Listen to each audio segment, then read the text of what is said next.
The Royal Swedish Academy of Sciences has decided to award Sveriges Riksbankspris in Economic Sciences in memory of Alfred Nobel 2023 to Professor Claudia Goldin, Harvard University, USA, for having advanced our understanding of women's labor market outcomes. I had actually woken up earlier and I thought it was 7 o'clock, and that wouldn't be the time for the Nobel. Everyone knows the Nobel is announced today.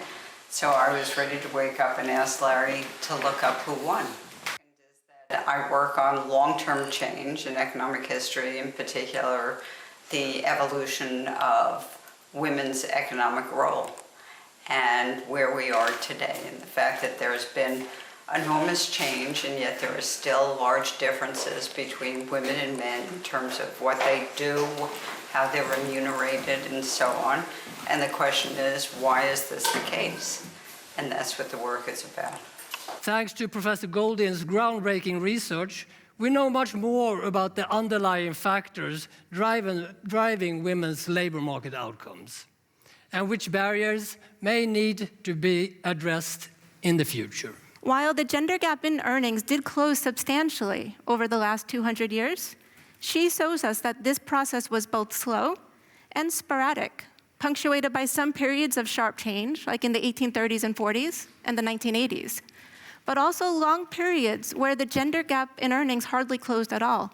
This was true for much of the 1900s, despite vast economic growth and increasing female numbers in the labor market. She showed that over history, a lot of the explanation between men and women in terms of their earnings could be derived from what kind of profession they were engaged in. That is, what occupation they chose. Whereas nowadays, it's mostly within occupation that we see variation in earnings.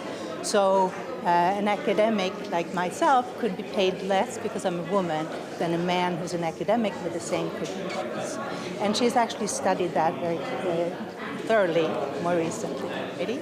Because if women are in some way hindered from participating or participate on unequal terms, we lose out in terms of skills, labor supply, and resources that could promote growth and prosperity. So it is super important.